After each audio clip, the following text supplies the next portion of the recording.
Hello, everyone. Welcome to today's session. At a time when the world is grappling with multiple conflicts, including tensions in Europe, we have received a rare piece of good news. That's Israel and Hezbollah have actually agreed to a ceasefire, and that's bringing relief to war-torn Lebanon. But while people celebrate this in the streets, again handing out sweets and everything and returning back to their homes, the question still remains: is this a genuine step towards peace, or merely calm before a bigger storm? So let's try to understand this complex situation in this video. So if you see, this is a very good and temporary relief, right? So in Lebanon, the ceasefire is actually being met with jubilation. For weeks, residents of southern Lebanon lived in fear, fleeing their homes as Israeli forces have retaliated and responded to Hezbollah's initial attacks.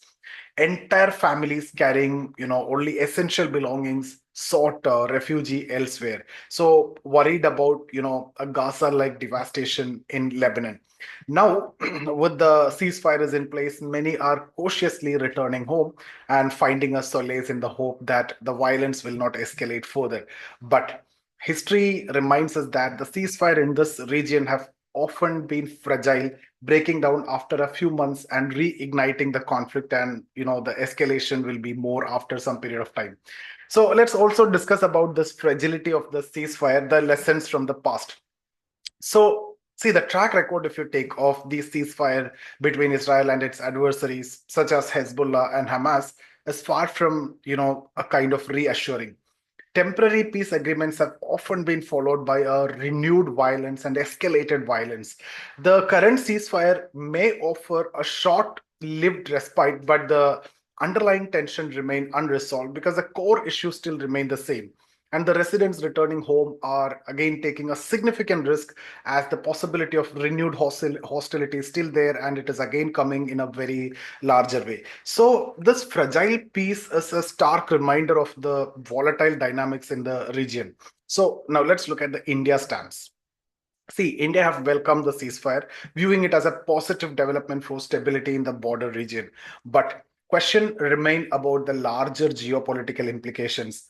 Will Iran, who's a key player in the region, halt its aggressive posturing towards Israel, or will this, ceasefire actually shift Israel focus towards its long-standing tension with Iran? So here, the Prime Minister Netanyahu have made it very clear that Israel's primary threat now comes from Iran. That's signaling a possible escalation in that direction. So let's look at this again in detail, how they are preparing for Iran and everything.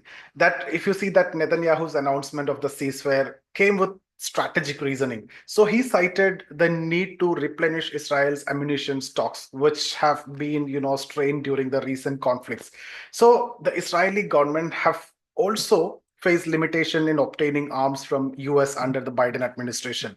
But with the possibility of Trump returning to power, and by Jan 2025, Israel expect a boost in military support. So Netanyahu declaration that Israel will now focus on Iran has sparked concerns of a larger conflict brewing in the near future. Now, see, within Israel also, let's try to understand the perspective in Israel. So within Israel, the ceasefire decision have sparked mixed reactions. It allows the northern Israeli residents to return home. Many feel it leaves the country vulnerable. And critics argue that Hezbollah may regroup and strengthen its hold on regions near the border if this happens. So that again potentially launching a future attack against Israel. So the frustration is there, with many questioning, the objectives of the recent operation in Lebanon. Despite significant sacrifices by Israeli soldiers, the perception is that the ceasefire came too soon, leaving objectives unfulfilled. So they can regroup and they can plan and launch attack against Israel again, and the same scenarios will prevail in future also. So now let's look at the regional implications here.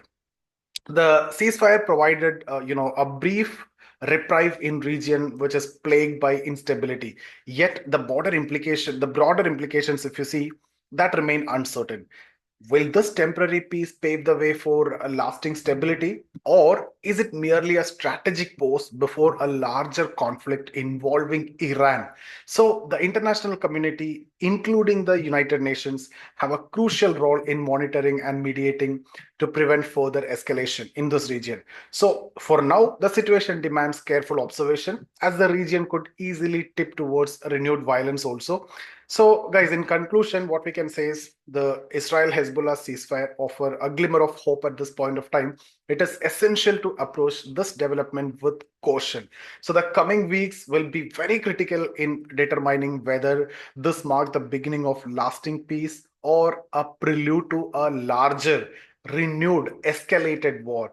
So, as citizens of world increasingly interconnected at this point of time, we must advocate for dialogue and diplomacy over conflict. So that's about this session, and thank you for joining the session. I hope to see you in the next video.